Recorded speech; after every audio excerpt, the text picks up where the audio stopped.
আচ্ছা, আসসালামু আলাইকুম। আর কথা না বলি, তাহলে আমাদের আজকে হলো দ্বিতীয় ক্লাস জীবের পরিবেশ বিস্তার ও সংরক্ষণের। তো এখান থেকে আমরা ফুড চেইনটা শক্তি প্রবাহের এখানে শুধু ফুড চেইন বা খাদ্য শৃঙ্খল এটা মনে রাখবো যে এক স্তর থেকে পরবর্তী স্তরে স্থানান্তরিত হয় সেই গতিপথকে খাদ্য শৃঙ্খল বা ফুড চেইন বলে, তাই না? যেমন ধরো ফাইটোপ্লাঙ্কটন গুলোকে ছোট মাছ খাচ্ছে, ছোট মাছকে বড় মাছ খাচ্ছে, যে সর্বশেষ ধরো রাজ পাখি খাচ্ছে, এরকম আর কি, বা শকুন খাচ্ছে, তাহলে একটাই চেন। আর যখন হলো একই জিনিসকে অনেকজন খায় তখন এটা হয়ে যায় খাদ্য জাল, তাই না? চেইন আকারে যদি হয় তাহলে তো খাদ্য চেন। আর যদি এটা মানে একই জনকে অনেকজন কারাগারি করে, ও খায় সে খায়, ও আবার ওকে খায়, এরকম যদি হয় তাহলে ওটা খাদ্য জাল হয়ে যায়। আর এটা হলো লাইন স্টেট যদি হয় তাহলে সেটা খাদ্য চেইন হয়। পার্থক্য এখান থেকে কোনো কিছু কোশ্চেন হয় না, এখানে শুধু আমরা মনে রাখবো যে এই যে দেখো যে লিডেন ম্যান হলো এই শক্তি প্রবাহের মানে এই যে 10% নিয়ম যে যে ব্যাপারটা বললো যে যখনই কোনো আর কি কেউ কাউকে খায় আর কি, শক্তিটা 10% আসে আর কি, এই নিয়মটার কথাই যেই বৈজ্ঞানিক বলছেন তার নামটা মনে রাখবো। লিডেনম্যান এই মতবাদের প্রবর্তক, 10% মতবাদের প্রবর্তক কে, এটা মনে রাখবো। এরপরে দেখো জীবের অভিযোজন তো আমরা জানি যে খাপ খাওয়া নেওয়া, তাই না? কোনো একটা পরিবেশের সাথে খাপ খাওয়া নেওয়ার যে পদ্ধতি সেটাই হলো অভিযোজন।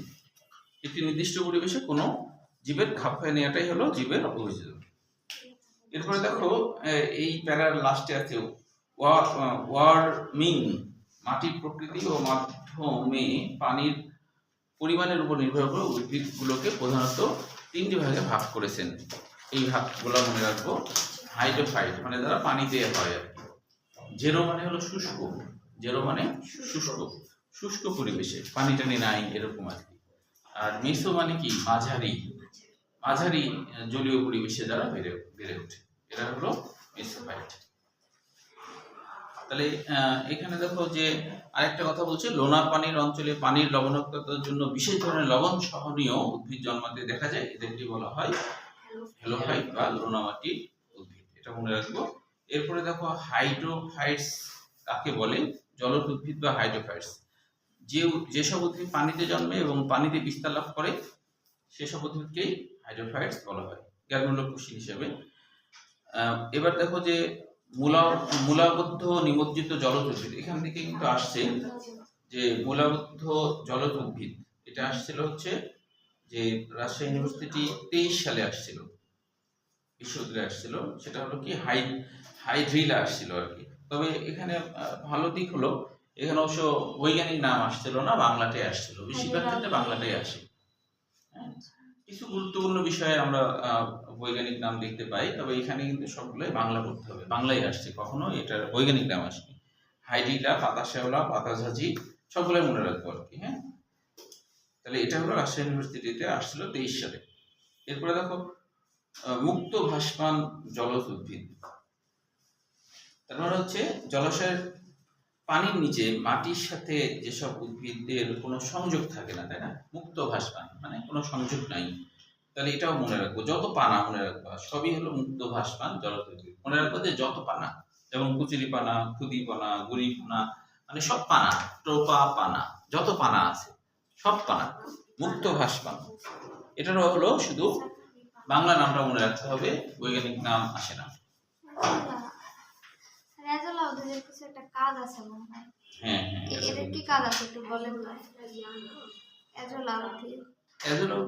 এমনি ওষুধ তৈরিতে কাজে লাগে আর কি, হার্বাল ওষুধ তৈরিতে কাজে লাগে। আরো অন্যান্য কাজ আছে। আচ্ছা, এবার দেখো মূলাবদ্ধ পত্র ভাসমান জলজ উদ্ভিদ, তাহলে এই মূলাবদ্ধ কি বলছে, যেসব জলজ উদ্ভিদের মূল জলাশয়ের পানির নিচে মাটিতে সংযুক্ত, আগেরটা ছিল মুক্ত আর এটা মূলটা মাটির সাথে লেগে আছে, এরকম যদি হয় আর কি, কিন্তু পাতা উপরে ভাসছে আর কি। হ্যাঁ, এরকম যদি হয় তাহলে এটা কি, এটা হলো সাদা শাপলা, এটার বৈজ্ঞানিক নাম লাগবে লাল শাপলা, নীল শাপলা আর পদ্ম, এটার বৈজ্ঞানিক নাম লাগবে। এরপরে উভচর উদ্ভিদ, এটার শুধু বাংলা নাম লাগবে। কলিলতা, হেলেঞ্চা, কেশবদাম এগুলো হচ্ছে যে উভচর, দুই জায়গাতেই হয়। জলজ উদ্ভিদের বৈশিষ্ট্য 1 নম্বর পয়েন্ট, 2, 3 আর 4 এগুলো একটু কম বেশি আসছে, যেমন মেডিকেল অ্যাডমিশনে আসছে 1, 2, 3, 4 1, 2, 3, 4 1, 2, 3, 4 এগুলো বৈশিষ্ট্য লাগবে। যেমন মেডিকেল অ্যাডমিশন আসছিল 2 নম্বর পয়েন্টটা, এটা মেডিকেল অ্যাডমিশন 94 সালে, আমাদেরও অনেক আগে 94 সালে আসছিল। জলজ উদ্ভিদের মূল সংগঠিত হয় না এটা। এরপরে দেখো জলজ উদ্ভিদের অভিযোজন, এটার অঙ্গ সংস্থার অভিযোজনের মধ্যে 1 আর 2 মনে রাখবো। জলজ উদ্ভিদ একটু দুর্বল হবে,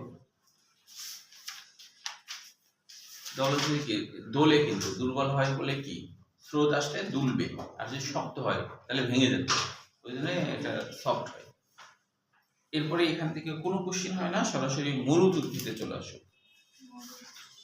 মরুদ উদ্ভিদ কাকে বলে? মরু পরিবেশে অর্থাৎ বৃষ্টিপাতহীন শুষ্ক ও বালুকাময় অঞ্চলে যেসব উদ্ভিদ জন্মায় তাকেই বলা হয় মরুদ উদ্ভিদ। এখানে আমাদের লাগবে হচ্ছে যে মরুদ উদ্ভিদের বৈশিষ্ট্য লাগবে শুধু, যে 2, 4, 5। যেমন দেখো এটা হচ্ছে এসেছিল হলো যে 4 নম্বর পয়েন্টটা চট্টগ্রাম বোর্ডে আসছিল, চট্টগ্রাম বোর্ড বলছি, চট্টগ্রাম ইউনিভার্সিটিতে আসছিল 3 সালে আর 22 সালে, চট্টগ্রাম ইউনিভার্সিটিতে 3 আর 22। এরপরে মরুদ উদ্ভিদের অভিযোজন, অন্তর্গঠনগত অভিযোজন 1, 2, 4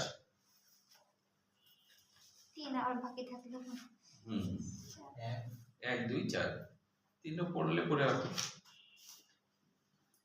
এরপরে দেখো যে মরুদ উদ্ভিদের উদাহরণ, এটা কিন্তু বেশি ইম্পর্টেন্স, এটা বৈজ্ঞানিক নাম সহ লাগবে, এটা যেমন হচ্ছে দেখো খেজুর, এটা আসছিল ডেন্টালে আসছিল 22-23 সেশনে, বৈজ্ঞানিক নাম। এই যে মরুদ উদ্ভিদের উদাহরণ দেখো, উদাহরণ এই অর্থটা এমসিকিউ বেশি গুরুত্বপূর্ণ হবে, এটা আসছিল। তবে এছাড়াও শতগুলি, শতাব্দী উদ্ভিদ, আকন্দ, তারপরে ঘৃতকুমারী কিন্তু পেটের পীড়ার জন্য, হ্যাঁ খেজুরটা ডেন্টালে আসছিল। কি মরুদ উদ্ভিদের উদাহরণ? হ্যাঁ, উদাহরণগুলো এটার সবগুলোরই বৈজ্ঞানিক নাম সহ করতে হবে, এটা বৈজ্ঞানিক নামটা যেহেতু আসছিল তাই সবগুলোরই বৈজ্ঞানিক নাম সহ করতে হবে। এবার দেখো লোনা মাটির উদ্ভিদের বৈশিষ্ট্য, এটা হলো একবারে প্রথম 6টাই করতে হবে, 2টা বাদ। আচ্ছা, জরজ অঙ্কুরোদ্গম বুঝো কিনা? জরজ অঙ্কুরোদ্গম বলতে বুঝে এরকম যে যখন কোনো ফল হয়, ফলে তো নিয়ম হচ্ছে যে যখন ফল খাওয়ার পরে ধরো বিচি লাগালে তারপরে শিকড় হয়, কিন্তু জরজ অঙ্কুরোদ্গম কেমন জানো, যে ফল থাকা অবস্থায় শিকড় বের হয়ে যায়, হ্যাঁ, শক্ত শিকড় বের হয়, এবং যখন আর কি পেকে যায় তখন যেই পরে আর সাথে সাথে ওই শিকড়টা মাটিতে গেঁথে যায়। কারণ কি? কারণ এই জায়গাগুলো হচ্ছে যে পানি সমুদ্রের আশপাশে হয়, এখন যদি এমনি বীজ পড়ে তাহলে তো স্রোতে চলে যাবে। তো জরায়ু অঙ্কুরোদ্গমের সিস্টেম এরকম যে গাছে ফল থাকা অবস্থায় বীজ দিয়ে আগেই শিকড় বের হয়ে যায়, 1 হাত মতো শিকড় বের হয়ে যায়, এবং এমন চোখা ধরনের শিকড় হয়, পড়লে পরে এটা গেঁথে পুঁতে যাবে, মানে একাই ওটার মানে ইয়ে হয়ে যায়, মাটিতে পুঁতে দেওয়া হয়ে যায়, এই সিস্টেম। কারণ সব জায়গায় সব কিছু তো হবে না, আমাদের এখানে ধরো নিজেরা লাগাচ্ছি, ওখানে তো কেউ নাই, কে লাগাবে? ওরা এই সিস্টেম করে, এই সিস্টেমটাই হলো জরায়ুজ অঙ্কুরোদ্গম। এরপরে দেখো লবণাক্ত পরিবেশে উদ্ভিদের অভিযোজনের শেষের দিকে, যে আমাদের জাতীয় ফল কাঁঠালে মৌসুমের শেষ দিকে ফলের ভিতরে বহু বীজ অঙ্কুরিত হয়ে মূলতন্ত্র প্রকাশ করে, কিন্তু ফলের বাইরে চলে আসে না, এই অবস্থাকে বলা হয় কিপ্টো হেভি বেরি। এটা জ্ঞানমূলক কোশ্চেন হিসেবে, মানে আমাদের জাতীয় ফল যে কাঁঠালেও কিন্তু এরকম ঘটনা ঘটে না? পেকে গেলে দেখবা যে বীজের মধ্যে কিন্তু একটু ইয়ে হয়ে যায়, তাই না? কিন্তু ওটা বের হয়ে আসে না, তাই না? আর যেগুলা সমুদ্রের আশপাশে যারা লোনা লোনা পানির যেগুলা, তারা বিচি থেকে শিকড় বের হয়ে থাকে, যেই পরে গেঁথে যায়। এটা হলো জরায়ুজ সমৃদ্ধ অঙ্গ। তাহলে এটা হলো ক্রিপ্টো ভিভিপেডি কাকে বলে, এটা মনে রাখবে। এরপরে দেখো লবণাক্ত উদ্ভিদের উদাহরণ, এখানকার সবগুলাই করতে হবে, তবে এগুলোর সবগুলাই হলো যে এর মধ্যে যেগুলো ইংরেজি নামগুলো মানে বৈজ্ঞানিক নামগুলো বেশি গুরুত্বপূর্ণ, সেগুলো বৈজ্ঞানিক নাম পড়বা, অন্যগুলো বাংলা পড়লেও হবে। সেটা হলো যেমন গ্যাবা, গরান, গোলপাতা আর সুন্দরী, এগুলোর বৈজ্ঞানিক নাম সহ পড়বা। গ্যাবা, গরান, তারপর গোলপাতা আর সুন্দরী। অসুন্দরী নাই, শুধু সুন্দরী আছে, তাই না? এগুলা। আচ্ছা, ম্যানগ্রোভ বন উদ্ভিদ কাকে বলে, এটা জ্ঞানমূলক কোশ্চিন। ম্যানগ্রোভ বন কাকে বলে, যে বলা হচ্ছে যেসব লোনা মাটির উদ্ভিদ স্থায়ীভাবে অগভীর লবণাক্ত পানিতে বা কম লবণাক্ত পানিতে অথবা জোয়ারের সময় লবণাক্ত হয় এমন পানিতে উৎপন্ন হয়, তাদেরকে ম্যানগ্রোভ।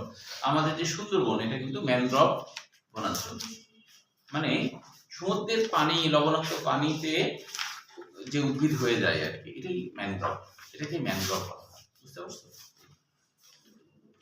পরে পৃষ্ঠা দেখো, মেসোফাইট। মেসোফাইট তো আগে আমরা জেনেছি যে কিছুটা পানি কিছুটা পানি না, মাঝারি ধরনের, তাই না? যে মাটিতে মিষ্টি পানি বা লোনা পানি নয়, প্রয়োজনীয় স্বাভাবিক মাত্রায় থেকে থাকে, সেই মাটিতে জন্মানো উদ্ভিদকে বলা হয় মেসোফাইট, জ্ঞানমূলক কোশ্চেন হিসেবে। এবার দেখো এখানে এমসিকিউর জন্য 1, 4, 5, 6, 7, 1, 4, 5, 6, 7।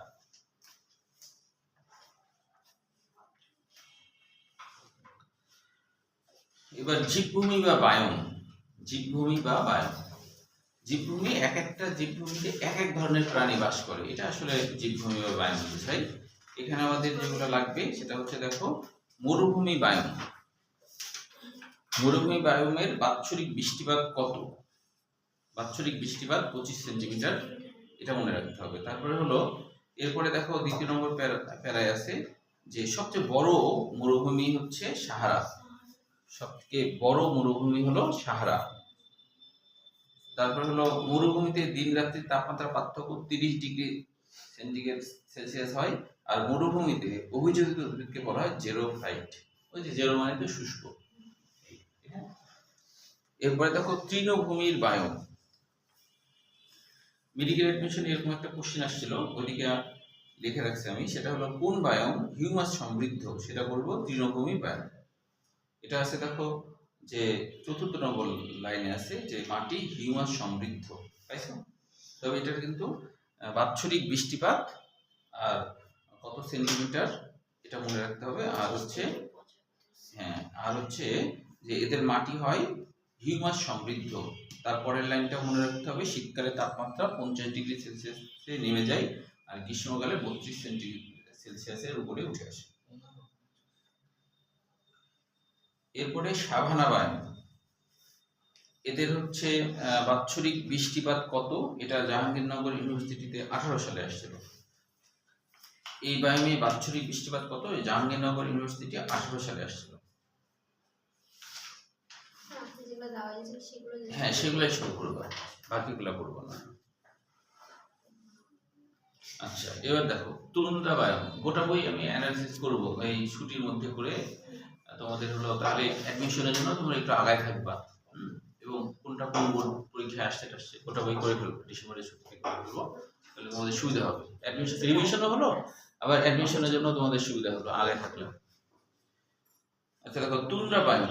তুন্দ্রা বায়নটা এটা আসছিল যে কোন বায়নে বরফ পড়ে, তাহলে লিখবো তুন্দ্রা বায়ন। এটা আসছিল, এটা মেডিকেল এডমিশন আসছিল, কোন বায়নে বরফ পড়ে, তুন্দ্রা বায়ন। এটা মনে রাখতে হবে যে সবচেয়ে উত্তরে স্থলভাগের বায়ন হলো তুন্দ্রা। তারপরে বাৎসরিক বৃষ্টিপাত কখনো 15 সেন্টিমিটার বা তারও কম, যা বরফ হিসেবে পড়ে। আর দীর্ঘ শীতকালে এখানে বরফ জমা হয়ে থাকে, 6 থেকে 8 সপ্তাহের গ্রীষ্মকাল দেখা যায়, এটুকু। এরপরে দেখো বনভূমি বায়ন। বনভূমি বায়াম। বনভূমি বায়ামের এই জায়গাতে আমাদের লাগবে ট্রপিক্যাল রেইন ফরেস্ট। ট্রপিক্যাল মানে গ্রীষ্মমণ্ডলীয় আর কি, হ্যাঁ, ট্রপিক্যাল মানে গ্রীষ্মমণ্ডলীয় বোঝায়। এখানে প্রথম দুই লাইনই লাগবে বাৎসরিক বৃষ্টিপাত কমপক্ষে 250 সেন্টিমিটার থেকে 450 সেন্টিমিটার। ইঞ্চিটা মনে রাখো, বৃষ্টিপাত প্রায় সারা বছরই হয়, তবে বর্ষাকাল অধিক। সবচেয়ে বড় ট্রপিক্যাল রেইন ফরেস্ট হলো দক্ষিণ আমেরিকার আমাজন রেইন ফরেস্ট, এটা মনে রাখতে হবে। তারপরে লাগবে এক লাইন বাদ দিয়ে আমাজন রেইন ফরেস্টকে বলা হয় পৃথিবীর ফুসফুস। তাহলে কোন রেইন ফরেস্টকে বলা হয় পৃথিবীর ফুসফুস? আমাজন। সমগ্র বিশ্বের মোট উৎপাদনের 20% অক্সিজেন এই বনে নির্গত হয়, এটুকু পর্যন্ত মনে রাখতে হবে। এরপরে দেখো ট্রপিক্যাল সিজনাল ফরেস্ট, এটা মনে রাখতে হবে। 2 নম্বর লাইন, বাংলাদেশের চট্টগ্রাম, পার্বত্য চট্টগ্রাম, সিলেটের বন কতকটা এই জাতীয়, বার্মার সেগুন বন এ জাতীয়, এটুকু পর্যন্ত। এরপরে পত্রঝরা বা পর্ণমোচী বনাঞ্চল, এটা অবশ্য মেডিকেল মিশন 15 সালে আসছিল। যে এখানে বলা হচ্ছে ডেসিডুয়াল মানে পত্রঝরা বোঝায়, হ্যাঁ, ফরেস্টে বৃক্ষের পাতা বছরে একবার ঝরে যায় আর কি। ডেসিডুয়াল ফরেস্ট আবার দুই ধরনের হয়, টেম্পারেট ডেসিডুয়াল ফরেস্ট আর ময়েস্ট ডেসিডুয়াল ফরেস্ট। এখানে দেখো যে টেম্পারেট ডেসিডুয়াল ফরেস্ট বলতে যেখানে বরফ পড়ে আর কি, এটা বোঝায়। তো বলছে এই অঞ্চলে বৃষ্টিপাত 100 সেন্টিমিটার। শীতকালে সব বৃক্ষের পাতা ঝরে যায়। আর উঁচু বৃক্ষের মধ্যে ওক, আপেল, বীজ, বার্স, এগুলো মনে রাখতে হবে। আর এই অঞ্চলে তুষারপাত হয়, এটা মনে রাখবে, এই অঞ্চলে তুষারপাত হয়। তুষারপাত মানে যে বরফ আর কি। এরপর ময়েস্ট মানে আর্দ্র। এটা আসছিল মেডিকেল মিশন 15 সালে, যে উদাহরণটা আসছিল যে ময়েস্ট ডেসিডুয়াল ফরেস্ট হচ্ছে শাল, করই, চালতা, কুস্তি, কুরচি ইত্যাদি। বাংলাদেশের শালবন ময়েস্ট ডেসিডুয়াল ফরেস্ট। বৃষ্টিপাতটাও লাগবে, এই অঞ্চলে বৃষ্টিপাত অপেক্ষাকৃত বেশি, সেটা লাগবে।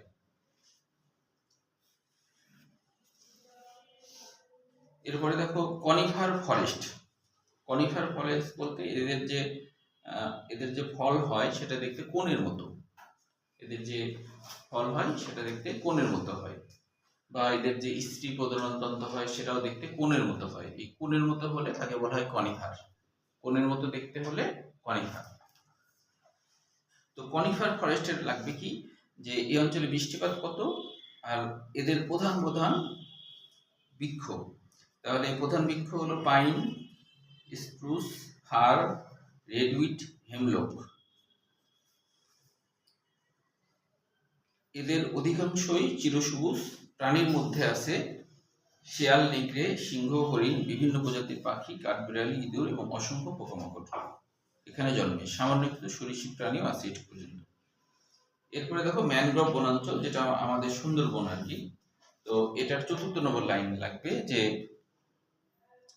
এখানে হচ্ছে শ্বাসমূল, জরায়ুজ, অঙ্কুরোদ্গম, স্তম্ভমূল, ঠ্যাসমূল মানে বুঝো যে একটা গাছ হয়েছে, দুই পাশ দিয়ে শিকড় দুই পাশে হেলান দিয়ে থাকে, এটাকে ঠ্যাসমূল বলে।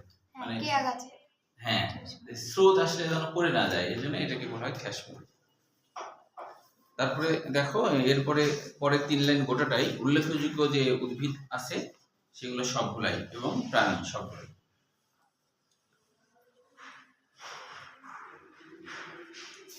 এরপরে দেখো যে জলজ ব্যায়ামের জলাভূমি, এটা লাগবে।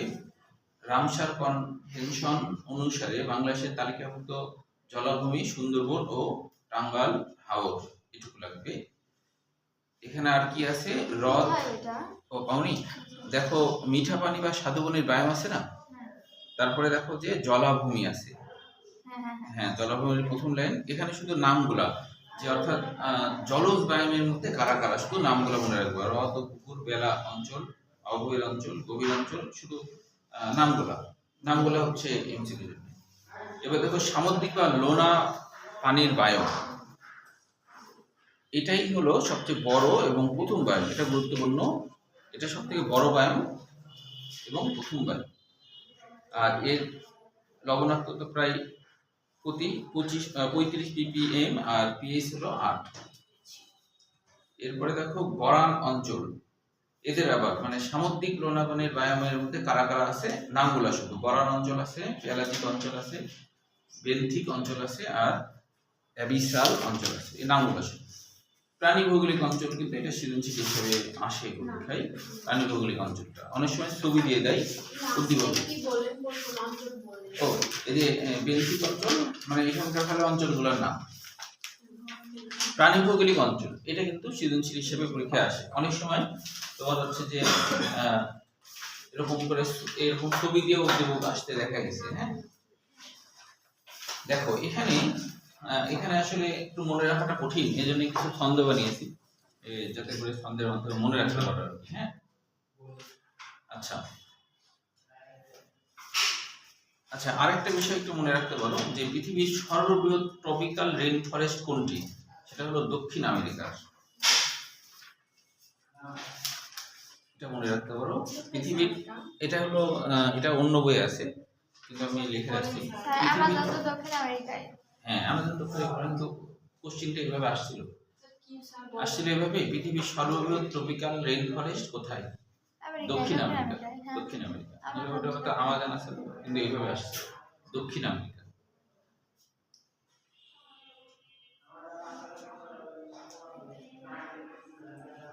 আচ্ছা তারপরে হচ্ছে আরেকটা কোশ্চেন আসছিল যে কোন বায়োমের মাটি হিউমাস সমৃদ্ধ? মেডিকেল এডমিশন 14 সালে, এটা তো বললাম। আচ্ছা দেখো এখন যে গোটা পৃথিবীকে 6টা অঞ্চলে ভাগ করা হয়, 6টা হলো যে অঞ্চলে ভাগ করা হয়, এই 6টা অঞ্চলের নামগুলো মনে রাখতে হবে। তবে এখানে সবথেকে গুরুত্বপূর্ণ যেটা সৃজনশীল হিসেবে আসে সেটা হলো ওরিয়েন্টাল অঞ্চল, যেটা বাংলাদেশ, ভারত, পাকিস্তান, ইন্দোচীন, মালয়েশিয়া এগুলো আর কি, এগুলো আমাদের মধ্যে পড়ে। হ্যাঁ এটা সিকিউ হিসেবে আসে। তো ওরিয়েন্টাল অঞ্চলের এলাকা এবং হচ্ছে এখানকার প্রাণীগুলোর নাম। তো এই প্রাণীগুলোর নাম এমসিকিউ হিসেবেও আসে। তো এই জন্য এটা একটু আমরা মনে রাখার জন্য আমি একটা ছন্দ বানাইছি যে যাতে মনে রাখতে পারো ওরিয়েন্টাল অঞ্চল। আচ্ছা প্রথমে দেখো প্যালিয়ার্কটিক অঞ্চল, তো এটা মনে রাখবো শুধু, এরা হলো ইউরোপের সমগ্র অংশ, এটুকু মনে রাখলে চলবে। আর প্যালিয়ার্কটিক অঞ্চলের যে প্রাণীগুলো আছে তার মধ্যে হচ্ছে যে কতগুলো ফিশ আছে, এটা একটু বেশি আসে পরীক্ষায়। সাপে কাটলো মনে রাখলে মনে থাকবে। এই যে তোমার প্যালিয়ার্কটিক অঞ্চলের প্রধান প্রধান প্রাণীদের নাম, তো সেটা আমরা মনে রাখবো, যেমন শাকার ফিশ, তারপরে ক্যাট ফিশ, প্যাডল ফিশ, কতগুলো ফিশ আছে না? হ্যাঁ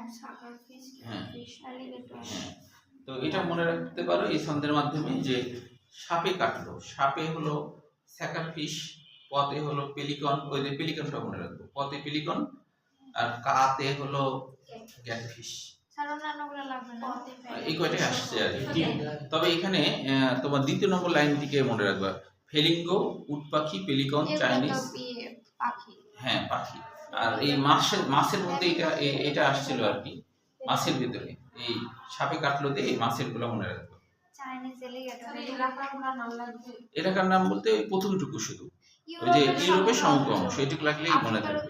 কিন্তু ওরিয়েন্টাল অঞ্চলের সবটাই মনে রাখতে হবে। ওরিয়েন্টাল অঞ্চলের এলাকার নাম এবং হচ্ছে সকল প্রাণীর নাম এবং যত আর কি এখানে যত রকমের প্রাণী আছে সবগুলো মনে রাখতে হবে। তো এটা মনে রাখার একটা ছন্দ বানিয়েছি, দেখো ছন্দটা পছন্দ হয় কিনা। দেখো ছন্দটা হলো এরকম, যেহেতু এটা অনেকগুলো তো তাই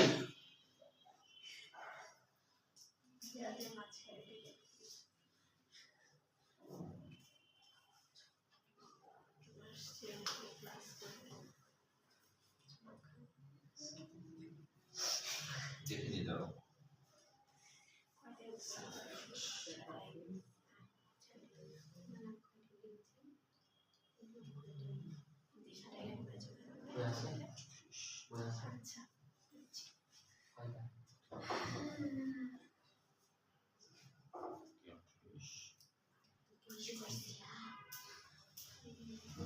দেখো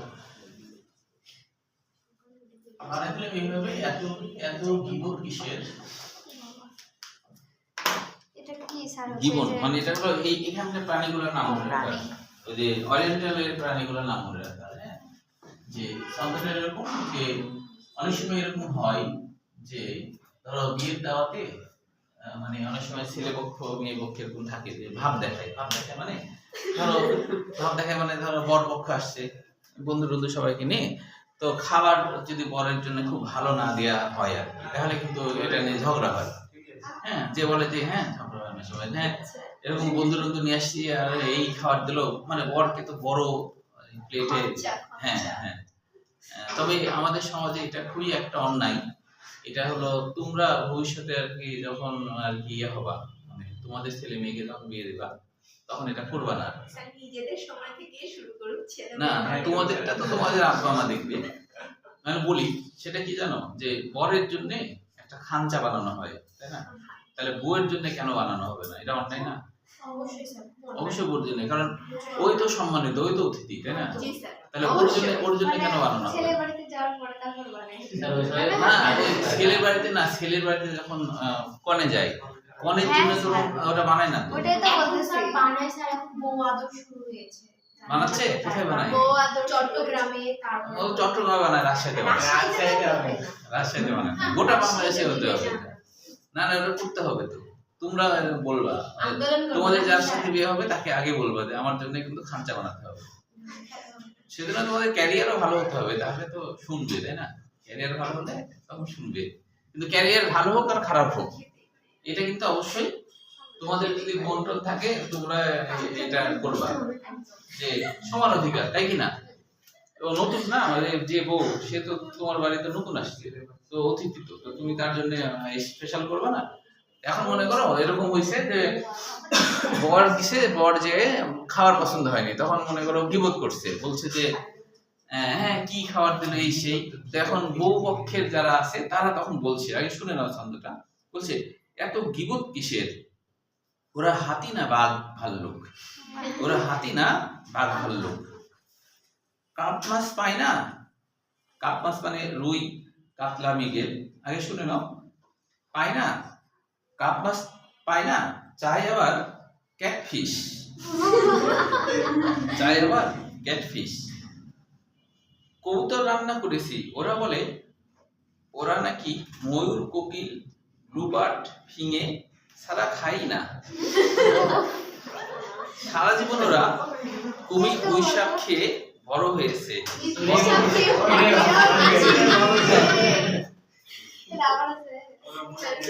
নাম বলে মনে থেকে ছন্দ থেকে নাম ছন্দ না, এটা তো একটা ডায়লগ, ডায়লগ তো মনে রাখে না। আচ্ছা আমি লিখে দিলাম, অনেক বড়। অনেক বড়, কিন্তু এখানে যে যতগুলো আছে সবগুলো এর মধ্যে বাবা, যে হ্যাঁ যতগুলো আছে না সবগুলো বাবা। স্যার লিখে দেন। আমি লিখে দিই, তাহলে বুঝতে পারবে। আমি একটা ছন্দ বানাবো ভাই। ছোটবেলা থেকে বৈশাখ কি মানুষ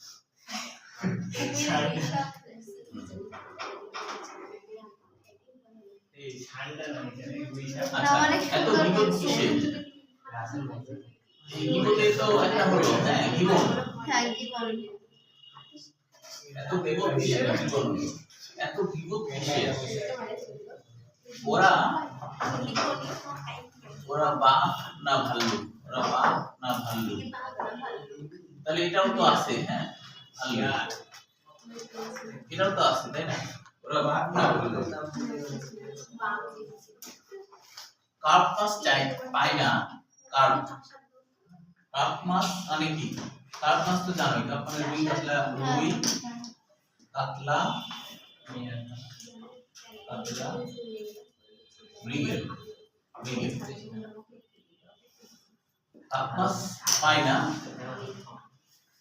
পাই না, আবার চাই, আবার চাই ক্যাটফিশ, আবার চাই ক্যাটফিশ। কবুতর রান্না করেছি, কবুতর রান্না করেছি। বিয়ে বাড়ি বৌদারটা তো বলবে হ্যাঁ বিয়ে বাড়িতে এত কিছু রান্না করছে তাও পছন্দ হচ্ছে না। কবুতর রান্না করেছি, রান্না খাসি মাংস করেছি, ওরা বলে, কবুতর রান্না করেছি, ওরা বলে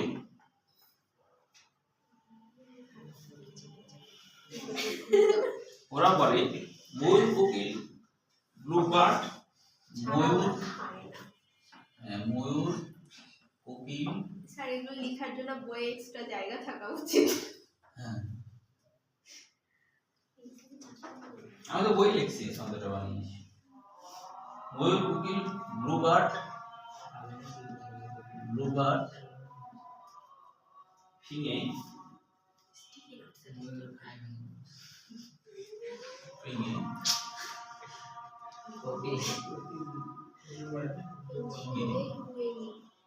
সারা, ফিঙে সারা, সারা। ওরা নাকি খায় না, ওরা নাকি খায় না। হ্যাঁ বলো। ময়ূর কোকিল এগুলো মানুষ খায়। আরে হ্যাঁ ওরা এতই দামি লোক দিয়ে এসব খায়। তাই বলছে যে আমরা এইসব ছাড়া তো খাই না। কবিতা রান্না করতে এটা জঙ্গলিরা খায় না। ওই জন্য তো রাগ করে, ওই জন্য তো বউ পক্ষ রাগ করে বলছে সারা জীবন ওরা কুমির গুইসাপ খেয়েই তো বড় হয়েছে। সারা জীবন যতগুলো নাম ততগুলো বড়, তত বড় সংখ্যা হবে না। সারা জীবন ওরা কুমির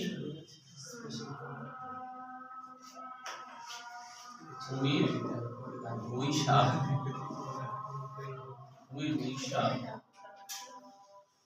খেয়ে বড় হয়েছে।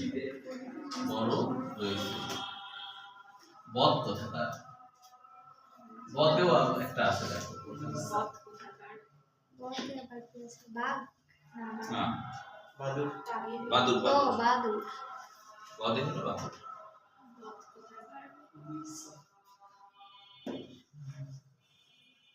কোথাকারের কদে কি কুমির? বদে কি বাকি ছিল? কুমির। ও কুমির, হ্যাঁ কুমির।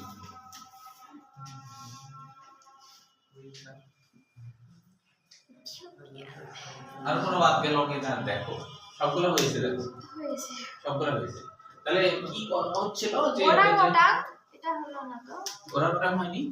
ওরাংওটাং, তারপর ও ওরা যে লিখছি এই যে এই যে ওরা সারা ওরা তো ওরা আর ওই যে তাপির তাপির আছে ভাই। কি তাপির। টাপির, ময়ূর, কোকিল, বার্ড, ফিঙে। তাহলে একটা টাপির দিয়ে দাও। তাপির। তাপির। আর কোনটা বাদ দিছে? তাপির, বাদুড়, কবুতর আছে। কবুতর আছে। হ্যাঁ, সব হয়েছে। এখানে সব আচ্ছা। তাহলে মানে এটা কেমন যে মানে ওই যে বললাম যে অনেক সময় এরকম হয়, মানে ওই ঝগড়া বেঁধে যায়, এরকম হয় আর কি। হ্যাঁ এরকম ঝগড়া বেঁধে যায় অনেক সময়, ভালো রান্না না হলে। ভালো মানে ওই যে ওর অনেক কিনে আসে, হাই না হলে ইয়ে হয়, এরকম থাকে আর কি। যে তোমার কি ইয়ে করছে, হ্যাঁ এরকম ঝগড়া বেঁধে যায়। তো তোমার আমি এরকম শুনেছিলাম, এক জায়গায় গেছিলাম। তো ওই তোমার হচ্ছে যে আমার এক ছাত্রীর বিয়ে দাওয়াতে গেছে, তখন হচ্ছে বর পক্ষ মনে করলো যে ইয়ে করতেছিল, এরকম বলতেছিল যে, কিন্তু আইটেম কিন্তু অনেক করেছিল, মানে মুরগির রোস্ট করছে, টিকিয়া করছে, গরু খাসি সব করছে, ডাউলও করছে, কিন্তু মাছ করেনি। তাই বলছে যে মাছের আইটেম নাই একটা। ও এত কিছু খাওয়ার পরে আবার মাছ খাওয়া লাগবে? স্যার এদের খাইতে জায়গাই কত বলে, তো আমরা তো খেতেই পারি না কোথাও গেলে। খাই কিভাবে? খালি মাংসের আইটেম মাছ করেনি, এটা নিয়ে নাকি এরকম। তো সেরকম ঘটনা অনেক সময় ঘটে। ওই কারণে বলছে ওই যে মানে খাওয়ার পরে ওই বর যে সে খাওয়ার পরে তখন হচ্ছে যে গিবত করছে, মনে করো বর পক্ষ, তখন বউ পক্ষের লোকেরা বলছে এত গিবত কিসের? ওরা বাঘ না ভাল্লুক, মানে ভয় করতে হবে ওদেরকে। ওরা বাঘ না ভাল্লুক যে ভয় করতে হবে? কাপ মাছ পায় না, আবার চায় ক্যাটফিশ। কবিতা রান্না করেছি, ওরা বলে ময়ূর, কোকিল, বার্ড ফ্লো ফিঙে ছাড়া হ্যাঁ নাকি খাই না। সারা জীবন কুমির গুইসাপ খেয়ে বড় হয়েছে। বদ কোথাকার। হাসি না? ছন্দটাও তো মনে রাখার কথা, মিলেছে তাই না? তাহলে অরিয়েন্টাল অঞ্চল যেহেতু বেশি গুরুত্বপূর্ণ, তো ওই জন্য এটা একটু মনে রাখো। আর এখানে প্যালিওটিক অঞ্চলের ক্ষেত্রে মনে রাখবা যে প্যালিওটিক অঞ্চল হলো সবথেকে বড় অঞ্চল। প্যালিওটিক অঞ্চল হলো সবথেকে বড় অঞ্চল, এটা মনে রাখবা।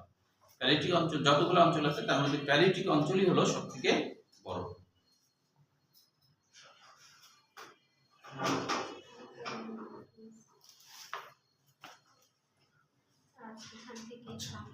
আচ্ছা, এখন দেখো যে এখান থেকে আমাদের আর কি কি লাগবে, যে এই যে প্যালিওটিক অঞ্চলের যে ফ্লেমিঙ্গো, উট পাখি, পেলিকন, চাইনিজ, এই দুইটা লাগবে। আর এদিকে অস্ট্রেলিয়ান অঞ্চল থেকে কিন্তু ক্যাঙ্গারু, ওয়ালাবি, কোয়েলা, ওমবাট, প্লাটিপাস, টিয়া, ইমু, এই কয়টা লাগবে। টিয়া হ্যাঁ, টিয়া আমাদের দেশের নাম প্লাটিপাস।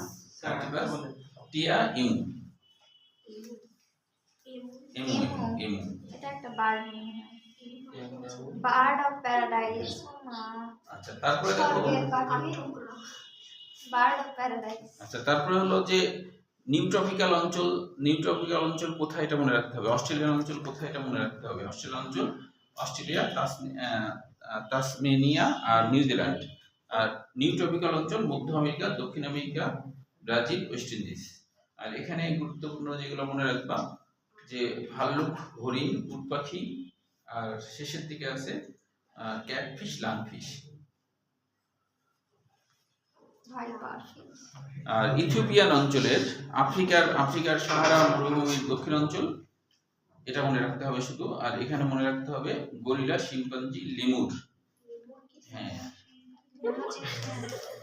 ওই যে কিছুটা ইয়ের মতো, বানরের মতোই, তবে একটু লেজ টেজ বেশি লম্বা হয়, যেটা গরিলার মতো আর কি।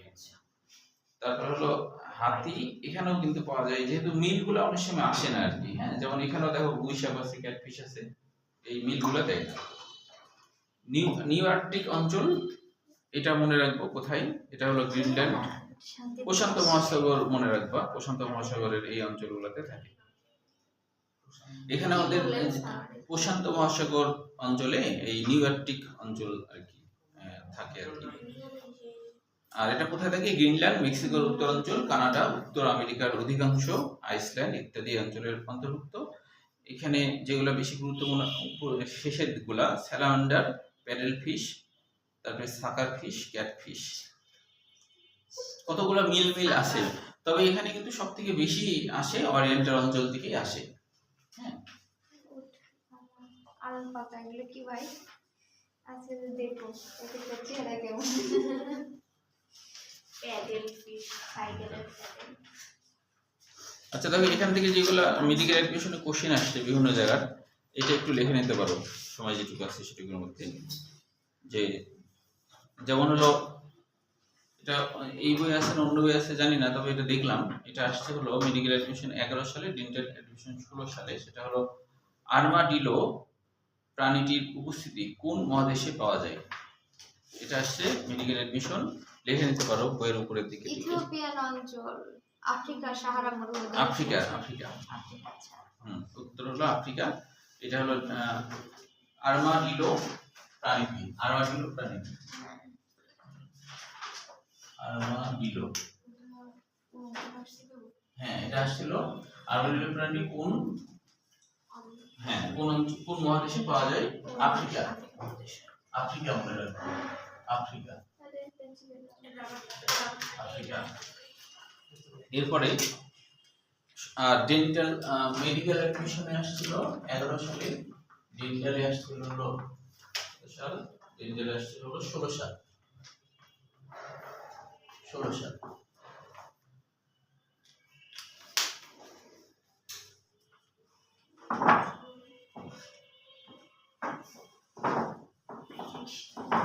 তোমরা কিন্তু অবশ্যই তোমাদের বিয়েতে বলবা যে আমাদের জন্য খাঞ্চা না করলে, তোমরা মেয়েরা করবা, খাঞ্চা না করলে আমরা কিন্তু বিয়ে করবো না, খাঞ্চা করা লাগবে, খাই আর না খাই, কিন্তু অনেক অনেক আইটেমের খাঞ্চা করা লাগবে। আরো একটা কোশ্চেন জেনে নাও সময় যেটুকু আছে। আরেকটা আসছে, পিরানহা স্তন্যপায়ী প্রাণী কোন মহাদেশে, স্যার কি বলেন? পিরানহা স্তন্যপায়ী প্রাণী কোন মহাদেশে পাওয়া যায়। মেডিকেল এডুকেশন 22 সালে আসছে। হাই হাই, এই নামগুলো মনে রাখতে অবস্থা খারাপ। পিরানহা স্তন্যপায়ী, পিরানহা স্তন্যপায়ী প্রাণী কোন মহাদেশে, প্রাণী কোন মহাদেশে, কোন মহাদেশে, মহাদেশে পাওয়া যায়। ইরান আর খবর। সেখানে তো লিখে দিচ্ছি ম্যাট 22। কোন মহাদেশে পাওয়া যায় স্যার? হ্যাঁ এটা কোথায় তো পাওয়া এটা যায়? পাওয়া যায় হচ্ছে নিউ ট্রপিক্যাল। নিউ ট্রপিক্যালে দেখো স্যার না এখানে নাই। অন্য বই আছে। তাহলে অন্য হয়েছে নিউ ট্রপিক্যাল। ট্রপিক্যাল কোন অঞ্চলে না মহাদেশে? মহাদেশে ওই অঞ্চল অঞ্চল বলা হয়। ট্রপিক্যাল অঞ্চল। আচ্ছা আরেকটা আসছিল হচ্ছে মার্সুপিয়াল স্তন্যপায়ী ও প্রাণী মার্সুপিয়াল, এটা হচ্ছে ইয়া অস্ট্রেলিয়ায় ক্যাঙ্গারু। অস্ট্রেলিয়া, হ্যাঁ। এটা হলো মেডিকেল 17 সালে আসছে। হ্যাঁ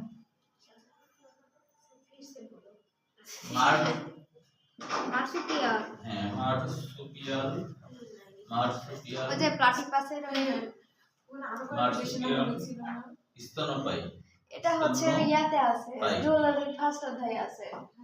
প্রাণী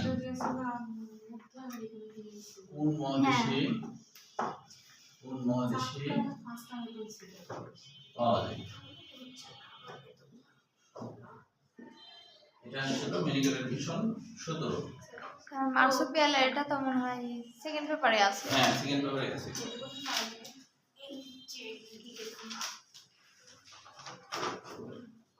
সামনে থেকে স্টিকি নোট লেখা। হ্যাঁ, তাহলে এবার তাহলে অস্ট্রেলিয়া। আচ্ছা মধ্য আমেরিকা না অস্ট্রেলিয়া, মধ্য আমেরিকা অস্ট্রেলিয়া এটা অস্ট্রেলিয়া মার্সুপিয়াল। অস্ট্রেলিয়া। মহাদেশ বলছি। হ্যাঁ এটা তো অস্ট্রেলিয়া তো মহাদেশই। অস্ট্রেলিয়া মহাদেশে। স্যার পড়িয়েন না, এমনি মাথা ঘুরে গেল। আচ্ছা আগামী দিন এই অধ্যায়টা শেষ করে ফেলবো। স্যার তো পরে যেগুলা ম্যাথের জন্য এত না এগুলো তো এমসিকিউ বেশি। হ্যাঁ গুরুত্বপূর্ণগুলো দেখালেই শেষ হয়ে যাবে। তোমাদের আগামী শেষ হবে আর বৃহস্পতিবার পরীক্ষার জন্য এখন থেকে পড়তে থাকো। অধ্যায়টা যেহেতু 110টা এমসিকিউর উপর পরীক্ষা হবে। হ্যাঁ 110টা এমসিকিউর উপর পরীক্ষা হবে। এখন থেকে একটু পড়তে থাকো। হ্যাঁ এখন থেকে পড়লে মানে পরীক্ষাটা ভালো হবে, বুঝছো?